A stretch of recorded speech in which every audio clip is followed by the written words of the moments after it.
RaceKraft V8 Vets has its first sprint round from the Thruxton circuit. Can't wait to see how this all plays out live on SimSpeed TV. David Haynes with Brock Cadday as over Thruxton's pit building flies the flags of Wales, England, United Kingdom. Where's Scotland? I cannot answer that one. Geography was never my strong suit, but good to be back here in the V8 Vets box after a week off here. And we are at Thruxton, a track that I wouldn't typically align with the likes of supercar racing, but I'm pretty excited to see how these things get around here. It's a unique little circuit, and correct me if I'm wrong, David, known for a good bit of club racing, but also some TCR racing over in Europe as well. Touring cars is what comes to mind for me first here. It's near Swindon and Salisbury. So if you're a big fan of big cathedrals, plenty around.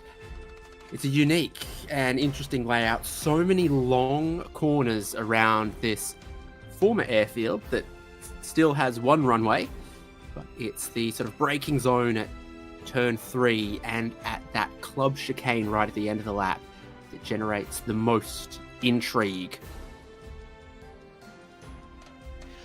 Yeah, it'll be fascinating here. Obviously, we love our big fields in V8 Vets, and a track like this, although there's quite a bit of space through the wide open flowing sections, as you can see from sort of Seagrave at turn 5 all the way through to Brooklands at turn 9, it's very open and flowing. But then, as you said, you get down into that last chicane at Club 10, 11 and 12 that come around to start the next lap, and it'll really condense up. So it's going to be a bit of a hot spot tonight.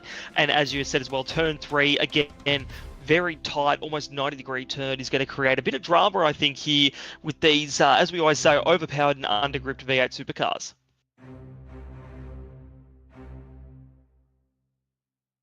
So with that unique format tonight that we're heading towards, it's not a 150, 200 or 250 kilometer race for RaceKraft V8 Vets with 2 compulsory pit stops. No, this is what we have. Qualifying takes us into a qualifying race of 60 kilometers with an inverted top 10 from quali results, and then the results of the quali race sets us for the main 24 lap race, which does have a compulsory pit stop. Of course, it's the same fixed setup for both races because it probably has to be, and that means starting with 50 litres of fuel.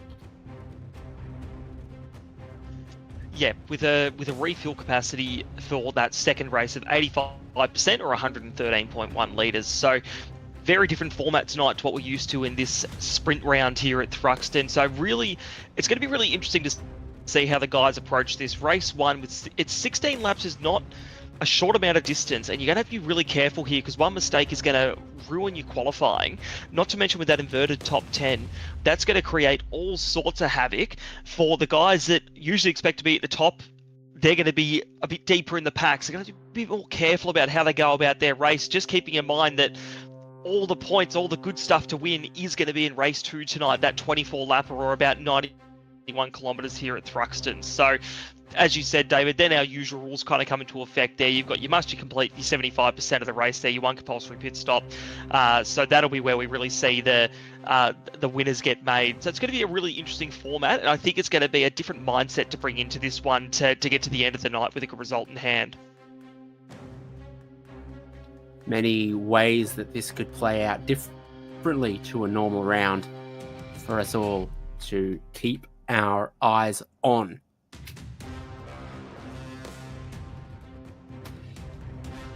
So looking to the championship standings at about the halfway point of this season, a tiny bit beyond the halfway point, to be honest. It was so close after last round. We were watching the provisional points flick back and forth. Sean McNamara, who's led from the start, overtaken by Jordan Ross last time out. They're ahead of Jeff Thomas, Robert Crisdale, Luke Allman, Christian Smart, Scott Gamble and Dean Logsdale jump up the order a little bit off of a decent result at Sandown. And Dean Flavel and Brian Minogue are the top 10. But can a different format and a new track to RaceKraft V8 Vets Give Sean McNamara his mojo back. Yeah, look, we always talk about how close this series is. That I mean, 2 points in it at the top. It is all to play for, and we've still got a number of rounds left here. This is round 7 here tonight, so I would expect to see McNamara wanting to put in his best effort to try and get back on Ross before we see Ross try and take control like he did last season. So still plenty to play for, nice and tight through the middle of this top 10, keeping in mind no drop rounds have been provisionally counted yet, so that'll come in the next couple of rounds. We'll really start to see how this field's going to shake out, but Jordan Ross, as always, rises to the top, but good to see last week Wayne Walker as that biggest mover starting to show some of that pace we're used to seeing from him too.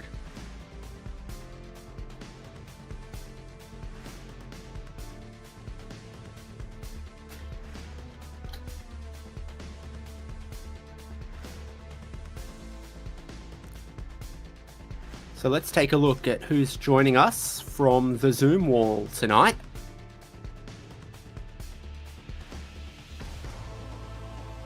A decent turnout there, Brock. So Ray Smith, Luke Allman, Scott Gamble, Jonathan Gallen treating us to a new angle. Dean Flavel, Jeff Thomas, third in the points. Travis Hunt, Chad Lewis, Sean McNamara, Damien Cairns, Christian Smart, and another fresh angle of Michael Stewart as well. Always love to see the Zoom wall nice and full of our competitors here at V8 Vets, and love to see some fresh angles as well, as you mentioned, Jonathan Gallen and Michael Stewart shaking it up a bit week on week at the moment for us and keeping us on our toes here. So we'll check in with all of these drivers as the night goes on, as we always do, and in particular we love checking in on the Dino and Damien Cairns with his heart rate monitor, and if they're on track together, comparing the two against each other too. They're always fascinating to see where those heart rates get to, but right now it looks like Dean Flavel in the Dino is winning out, but we'll absolutely check back in with these competitors and just see how hard they're working here around this small circuit in Thruxton.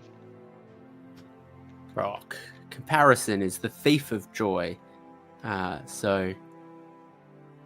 Well, unless you're comparing the heart rate of Flavel and Cairns, we got to get through the grid quickly because there is no warm-up between qualifying and heat like there normally is.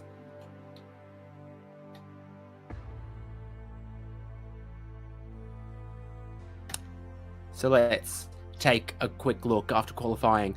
Scott Gamble will start from pole. I think that means he actually qualified 10th if that top 10 invert has taken place, which it doesn't look like it has.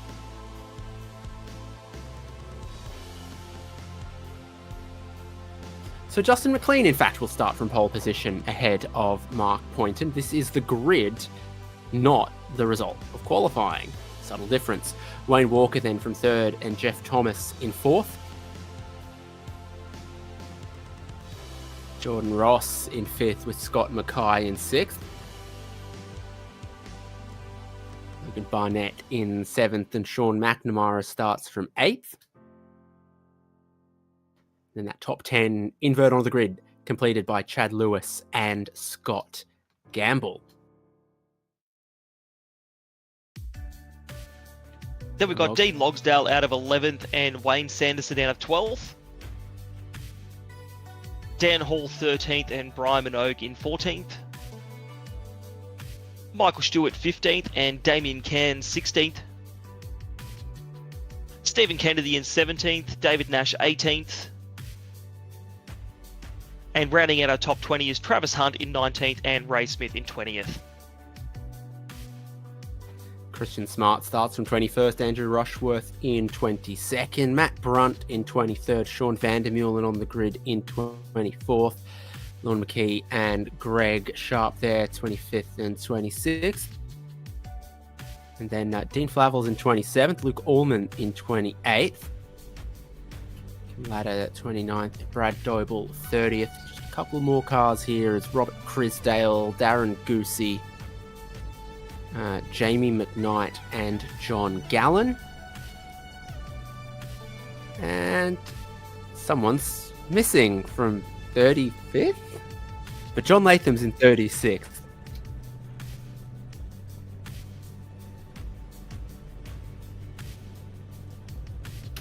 So this is a unique race ahead of us. 16 laps to set the grid for race number 2 that pays the points tonight. Justin McLean's 9.5 Mustang is on the pole position here at Thruxton.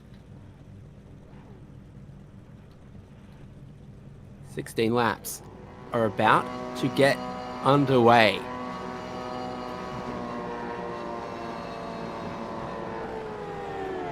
And they do, with everyone getting away from the standing start. Travis Hunt apparently not getting away well at all and penalised. So jump the start, at least make sure you gain something from it. Sweeping turn 1, a lot of the drivers find themselves running out there, including Andrew Rushworth, who's gone into the tyre barrier.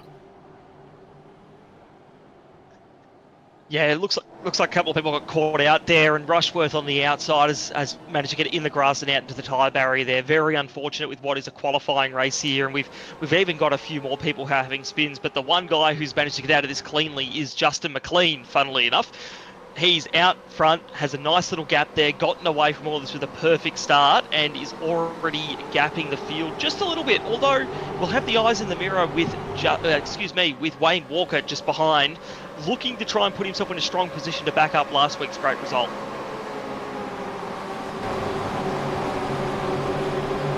So unsure what happened exactly with Travis Hunt's race start. The black flag message came up immediately. He had brutal wheel spin and he was being passed on the run in towards turn 1. So he's made a meal of it some way, somehow. This is the final chicane of the lap. Leaping across the curbs. Got to be careful not to cut that one, I suspect.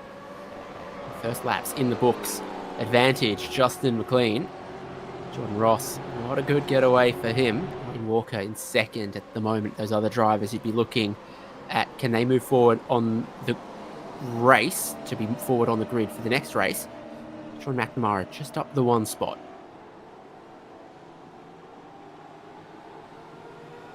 Yeah, so McLean is going to have his eyes darting to the front to watch what's going on ahead of him and try and put his car perfectly where it needs to be, and behind to watch what are 2 of our fastest drivers in V8 Vets hunting him down at the moment, but so far holding his own.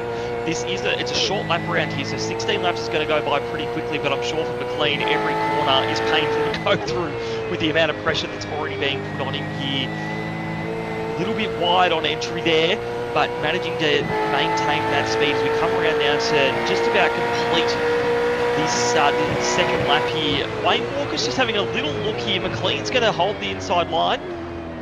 Keep it nice and tight through this final chicane here. They'll all run through here, and David, you're right. Very big risk of getting a slowdown through that last chicane. Over the line they come for lap 3. We're seeing Sean Vanderbilt's also been black flagged in the background there. Yeah, for the contact much earlier on in the race. So overtaking opportunities are either into that chicane at the end there, or what I'm seeing quite a bit is set your rival up through here so that maybe you can dive to the apex of the second, or make them defend earlier on into 3 apexes there. It's kind of like some segments of Mexico City, or even turns 1, 2, and 3 at Interlagos or something. If you can make your rival defend the first part, they compromise their run through the next bit, and eventually you get them. But Jordan Ross has found is you just get to the inside here through these long right-handers. Tiny bit of contact with Wayne Walker. He settles in behind. He's got such a better run. Sort of around the far end of the road. And speaking of key overtaking opportunities, Ross is looking nice and close here on Walker down into that chicane. Won't be close enough this time round. It's given McLean the breathing room that he needs. Oh, Walker's a little bit wide at the first part of that chicane. Ross is probably going to look to pounce here if he can. Walker gets a bit of oversteer as well coming around here out of the last turn into turn 1 now. Oh my goodness, you can just see how hungry Ross is to try and get past Walker here. We'll see if a dive happens in the curved braking zone to turn 3. Nothing to play for there. Walker a little bit defensive, and his car just all over the shop. Ross just looks to be in a better position than what Walker is, getting into the back of him there and unsettling him as well, trying to get a run to make something work in a similar position to what he did last lap. Ross will try and put it down the inside again, hopefully with no contact as they come round here. Nope, Walker's going to hold him off, and they'll continue through here. Not quite going to get the run that he had last lap though.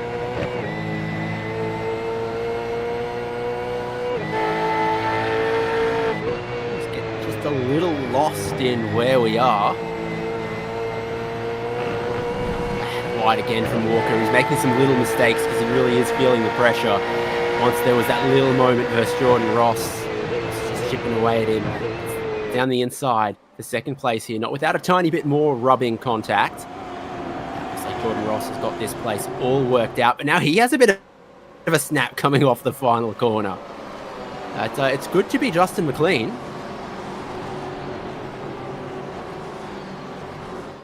Yeah, I'm sure Justin's probably looking in his mirror and hoping, battle a bit more, because he's got a nice little bit of air between himself and Jordan Ross, although that gap is rapidly closing as the current championship leader hunts to try and start from a strong position in our second race, our feature race tonight. But through goes Ross, hunting down McLean now, and in the background, Walker's got things to worry about with Mark Poynton showing a good bit of pace at the moment as well, and Walker just not grappling with this fixed setup here tonight. The car just isn't quite coming to him at the moment, but McLean still holding his own against Ross. We're going to look at Poynton now here, coming through. Again, this lap goes around so quickly here, so we're coming around almost back into that last chicane again, and Walker's just really fallen back into the clutches of the pack behind him. He had a slowdown exiting the final chicane as Jordan Ross passed him, so I think he was a little unsighted on the way in there. That was costing him just a little bit. Logan Barnett's turn. It's everywhere. You look, his track limits are very rigidly enforced. We need our own yellow and black curb for the graphics. Barnett's now under yet more pressure. Scott Mackay. Sean McNamara has been able to work his way through this group though. So there he is ahead of this in fifth.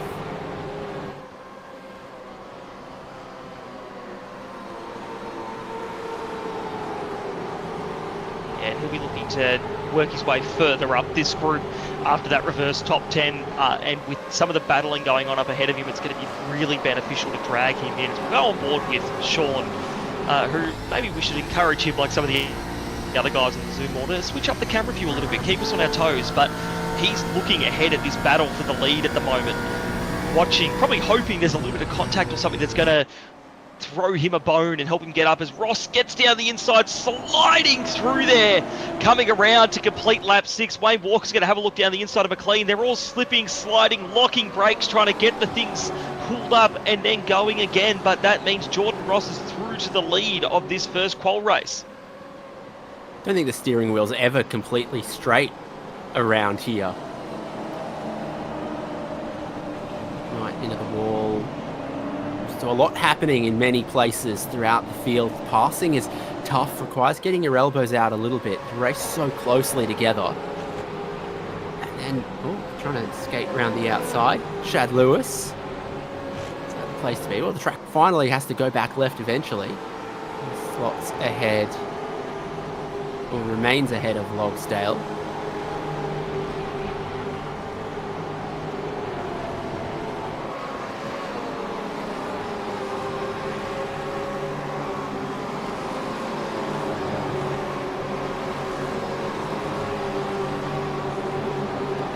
Just inside the top 10 at the moment.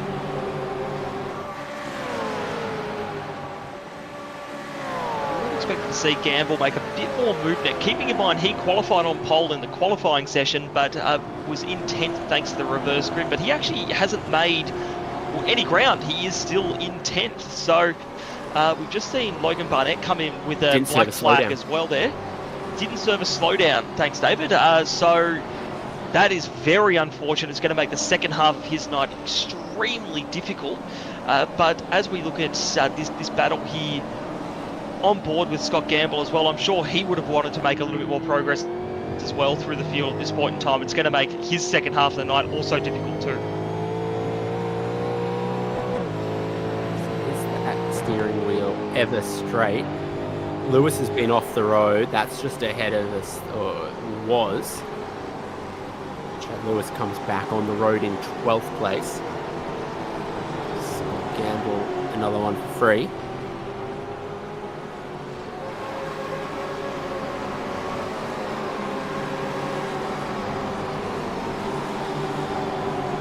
hectic battling here. These guys aren't mucking around. They know that the result here can make a difference in the rest of their night, and we're seeing that it's not necessarily the easiest thing to do to pass around here at the moment. You've really got to, David, you mentioned earlier, you've really got to set up your passes if you can make it happen. I'm going to go back to lap 1 and see Travis Hunt jump the start there, which is where he got, it's just by a little bit, but where he would have gotten that black flag to start the race. Unfortunately, in that one, there's an open and shut case, and iRacing penalty for taking care of that one. Jeff Thomas also just didn't get away. Rushworth around the outside just gets a little rub of the bumper from Sean van der Meulen.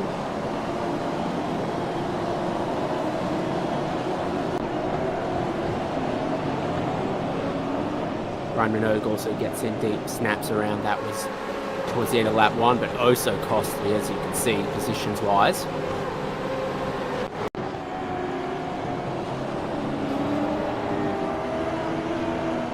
And lap 6, we've had Jamie McKnight turfed around into the wall, and I have a feeling this is where Travis Hunt has earned that black flag from race control. Unfortunately, a bad to worse scenario there for Travis. Going to watch him go down the inside here on this replay into the final chicane, and that's where that contact occurred, and so easy to do because of how the track closes up there to get through that chicane, and unfortunately it's put McKnight in the wall, and Travis Hunt has received a penalty, a black flag for that one from race control, so no winners out of that.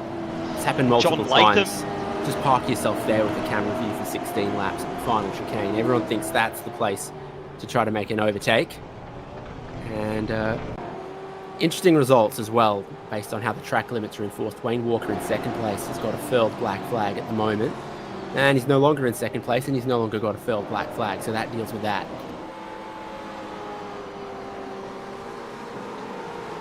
And back to the battle for second now, which, while we were in the replays, I believe has swapped back and forth between McLean and Walker. So Justin McLean is not giving this one up. He believes he's got the pace, and right now he's certainly looking like it. But look in the background there. We were looking at McNamara down the road a little bit. He's in the battle. He's past point, and he's on the back of Walker and McLean here, as Walker's now shoving the nose down the inside here. Be careful, guys. We've just seen replays of this all go wrong. McLean's smart about it, Walker through, and that is a change for second place in this race. These guys are battling hard.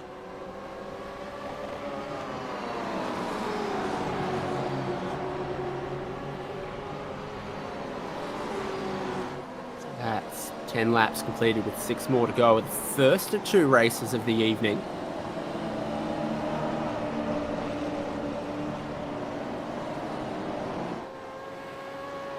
Jordan Rossi has absolutely bolted from this battle for second, and Wayne Walker, speaking of bolting, yeah, here we go. He's 5 seconds up the road and up for him where he started, so not mucking around, and there's the pack trying to chase him behind.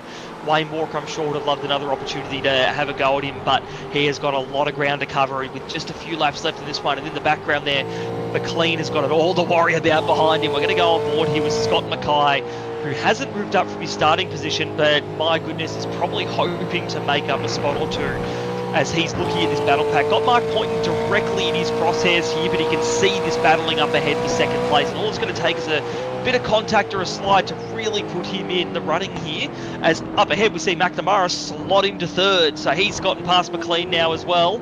So McLean struggling to hold on to this car after what will now be 11 laps of racing. Yeah, it is, of course, a relatively cool day. Tyres still get worn out, as you can tell, particularly those left side tyres.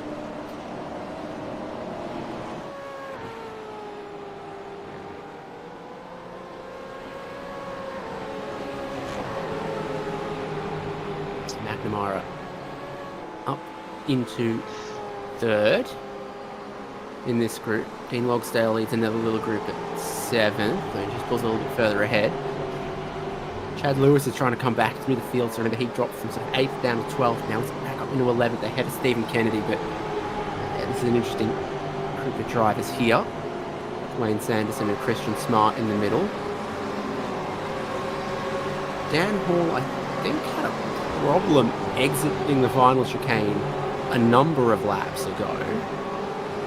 He's in 18th, the front of his own group as well.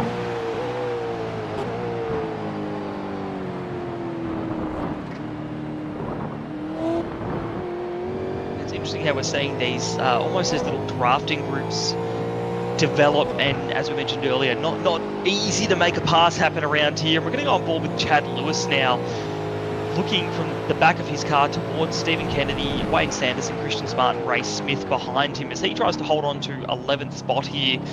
Couple of spots down on where he started this race, but trying to hold on and put himself in a decent position to start the next one in the feature. So got a little bit of a gap here back to Stephen Kennedy, but a little mistake around here is all it'll take to close that gap back in, but only really after this one, 3 laps to go, so he's only got to hold on for a little bit longer to make this happen. Looking fairly calm there, but David, to your point, looking at those steering wheel inputs, I reckon you're right, there isn't really a point around this circuit you aren't turning. That wheel's still got some angle on it, no matter where we are in this lap.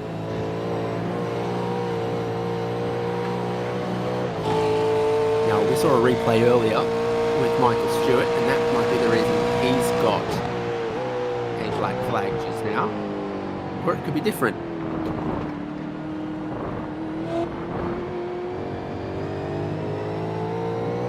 Just bounding over those curbs at the final chicane, not enforced by a tyre bundle or a bollard, but enforced by where the yellow line is on the inside. And that one just makes it all the more difficult to judge when you're sat low in your racing car to see just where you need to position the car perfectly. Always makes it difficult. Now we're looking back in the pack here. This is for 20th position, Luke Allman, Dean Flavel, and Lewis is Brad off again. It's at the same place. I didn't catch how he did it the first time. He's done it the second time. Oh, a bit wide there.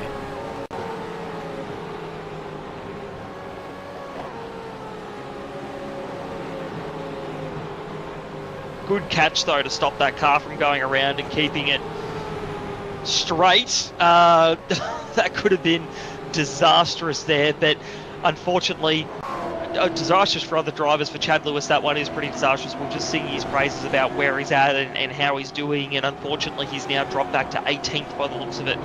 Really going to set him up for a hard run in the next race. It's not all that far away as we're lap 15 here. Jordan Ross seems to have Thruxton all figured out. He's left Wayne Walker behind. Sean McNamara up into third. Has time to maybe make that one more move. Flavel's here in 21st, behind Allman and ahead of Dogle, and doing 116. It's a tiny bit above normal. I think it was sort of 5 BPM up on normal Dino figures. Yeah, normally we'd see him around the 110 to 113 area, I reckon. So he's working hard out there. And I mean, when you don't really have much rest around a circuit like this, I can understand where the hard work comes in. Although, yeah, he's keeping it up there. Usually these heart rate levels are reserved for when he's in the thick of a battle, but around here he's just working hard tonight.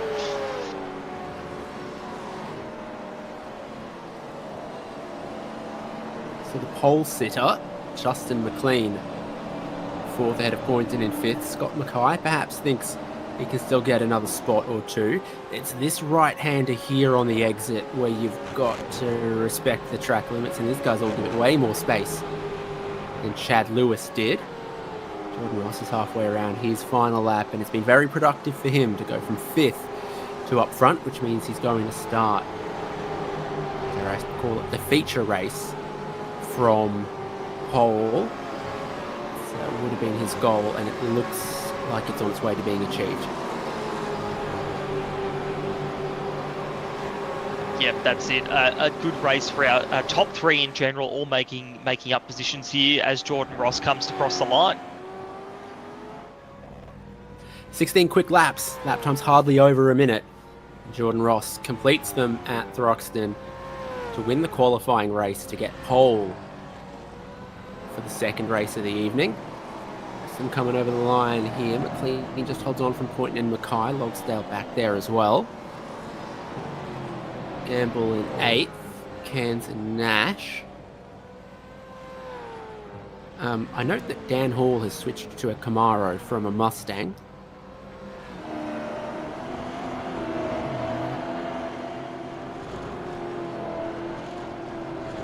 See John Latham coming across the line here. I believe he was involved in that awkward incident with Michael Stewart earlier on, but still up 6 on where he started. So John was off the back of the grid, so he'll still have some work cut out for him in the next one, that's for sure. But our finishers just all coming across the line, those who had a good first half of the night and those who didn't.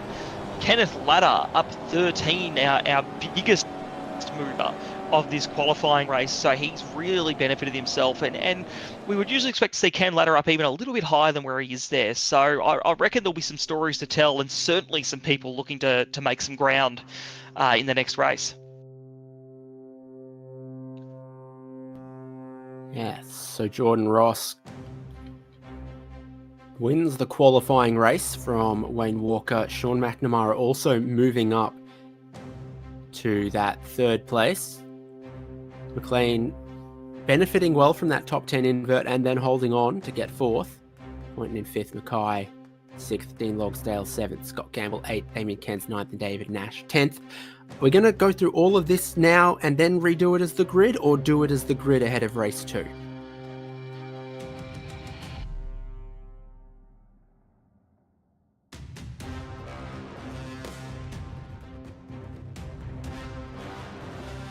I reckon let's look at the grid for the next race. We've got a bit of a warm-up here, so I think if we do it in the grid format, that'll make a bit more sense to just see who's going to start where when they're lining up ready to rock and roll for the 24 lap we've got coming up next. We've got to recap Chubby Bunsberger's driver of the day as well. Warm-ups moved from ahead of a race to between the races.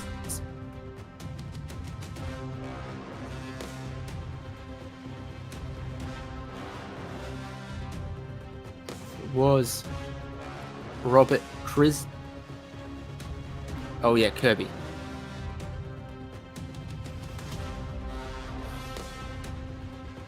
It's not here at Thruxton, so big Sandown fan, not big Thruxton fan.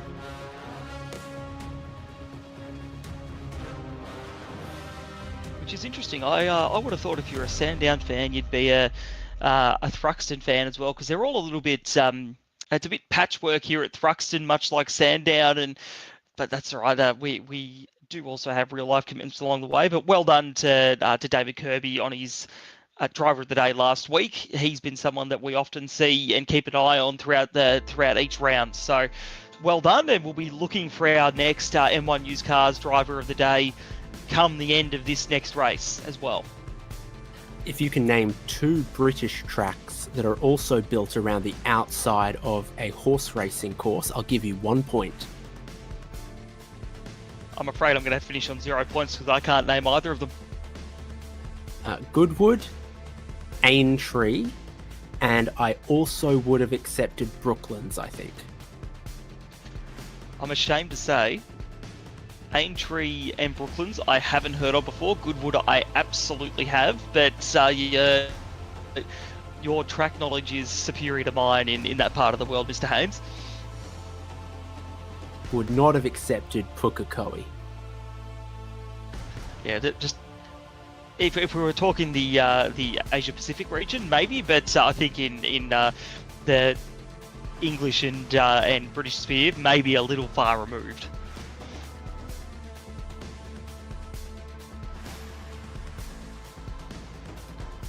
So it's going to be a rather quick-fire feature race by all accounts as well.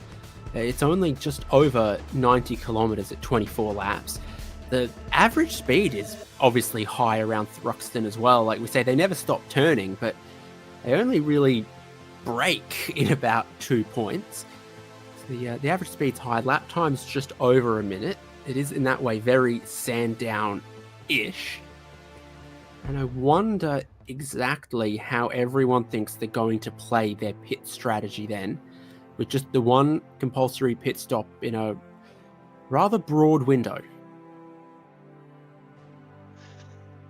Yeah, it'll be fascinating to see. I think it'll come down to, we saw these packs develop early on in that qualifying race where we had someone at the front there. They become detached from the car in front. They've got 4 or 5 cars behind them.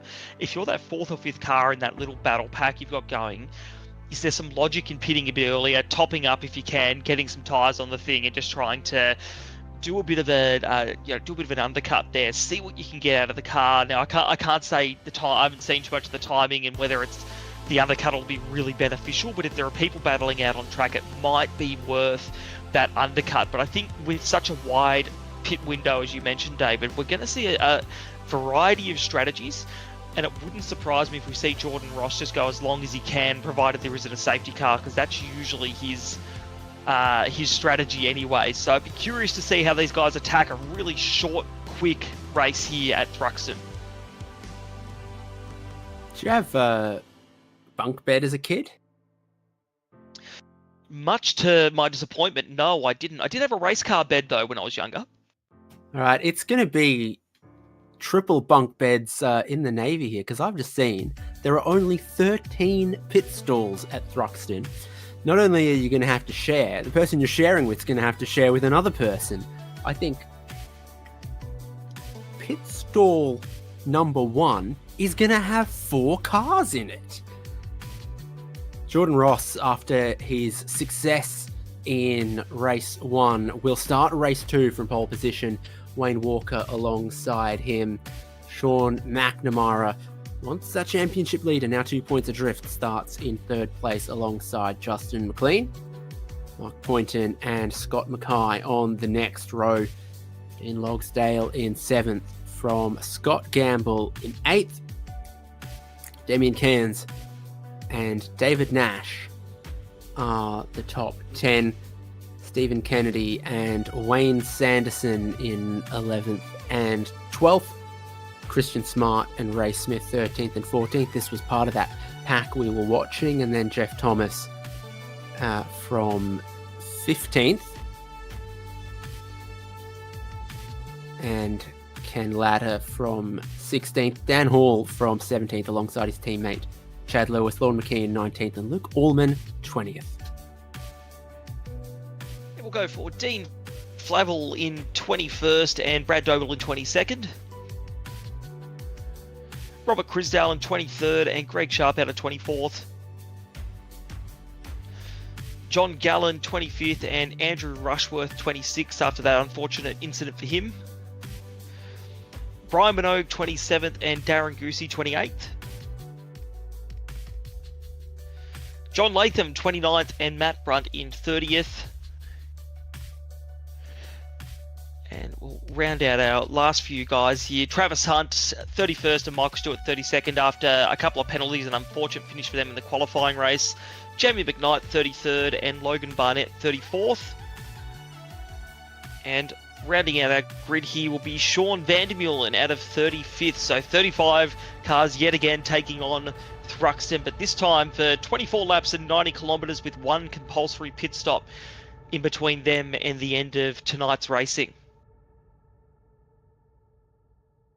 You'd in fact need 40 cars for there to be 4 cars sharing garage number 1. But garages 1 through 11, I think, will all have 3 cars in them. A very quick pit delta here with a very small pit lane will actually make finding a pit window difficult for the leaders of the race.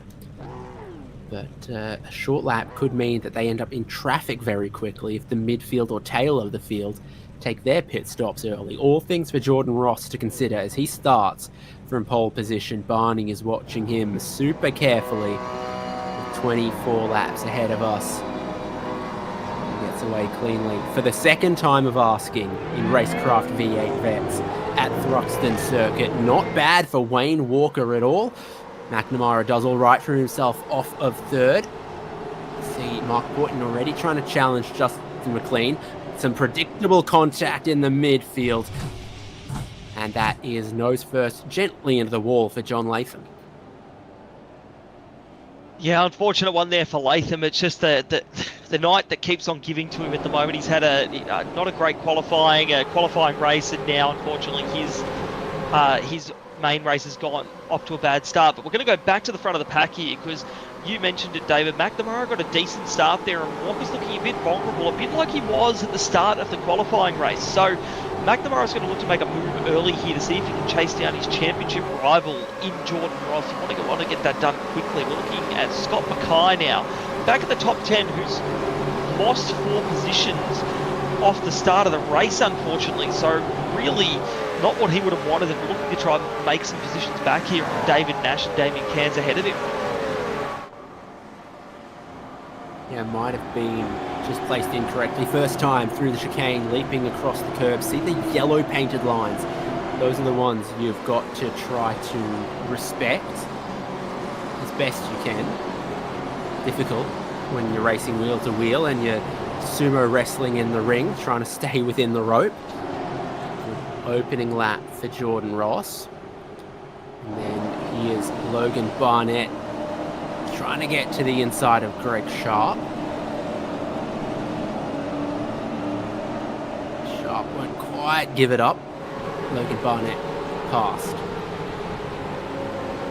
I was waiting for the contact there. Those guys did a great job of going side by side, particularly in that curved braking zone down at the turn 3, and then through the chicane style turn 3 and 4. I was impressed they managed to keep that going there. As we've got, I think, Travis Hunt there.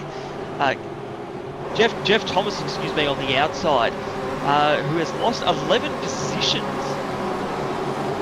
off the start of this one. So that's why I thought it was Travis Hunt, because I knew he had started further back, but Jeff Thomas has had a shocker of a start for this one. I think he had a really nasty slowdown. So that costs him a whole heap of positions.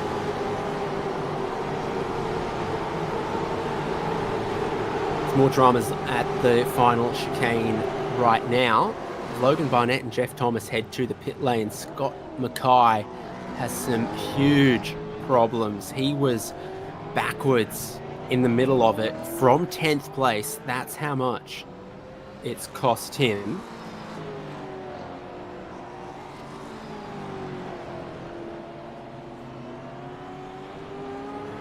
Quick pit stops from Jeff Thomas and Logan Barnett. Compulsory pit stop window had opened, but with a 90-lap race, they don't need to take much fuel. It seems like they're almost just taking fuel to cover off a 4-tyre change and to have that compulsory pit stop out of the way. We remain green. There was no safety car in race 1. There was no safety car in race 2 after that. Top 3 getting away. Mark Poynton in 4th as McLean and Logsdale side by side behind him heading to the chicane.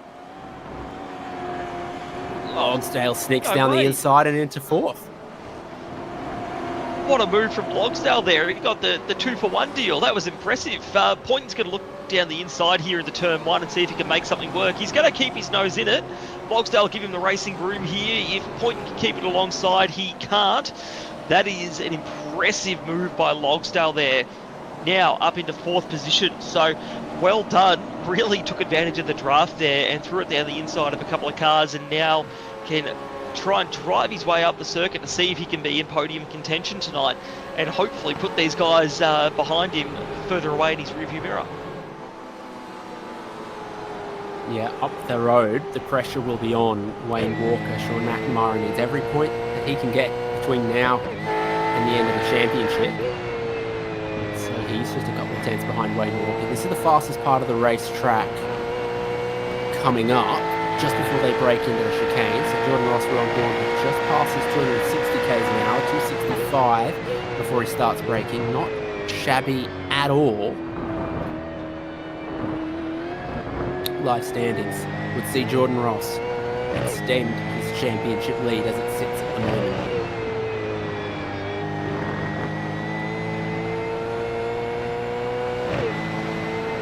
McNamara, as you said, David, will be trying to get past Walker, trying to make some sort of inroads on Jordan Ross to see if he can sneak those. We saw it earlier, 2 points in it at the start of this round, but if Ross can run away with this one and McNamara finishes third, that's just going to extend that gap. And right now we are starting to get into the business end of this championship. And McNamara had an excellent start, but it's just Ross has lifted the pace and McNamara hasn't been able to join him yet. So we'll see what he's got throughout this race. Still plenty to play for in the championship, but McNamara's got to have some strong results coming forward to try and beat Jordan Ross and fight out this championship. But we're looking now on board with McNamara, looking at the back of Wayne Walker, coming into this final sector of this circuit, down, as you said earlier, the fastest part of the track, into yet another curve braking zone, and into the final chicane. A difficult part of the track to get right and avoid slowdowns and avoid incident, as we've seen in these couple of races tonight.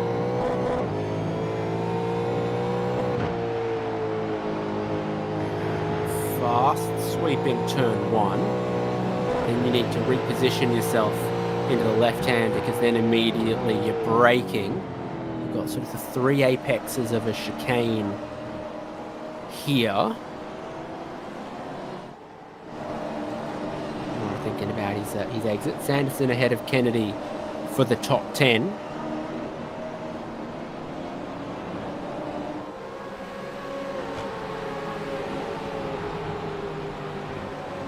Yeah, Kennedy's been showing some good pace in throughout this season of the championship, and fighting in and around that top 10 whenever we have a look at him. So he'll be keen to get past Sanderson here, and he's having a look. He's letting it be known that he wants to get through, but can't quite get it done there. He'll keep following nice and close. He'll probably pick up on a bit of this draft. He's going to go down the inside heading onto this second little back straight here and try and keep it alongside. This is some pretty willing stuff here for 10th place on the circuit. Is he going to throw it down the inside? No. Sanderson defends pretty hard there, but Kennedy is leaving it all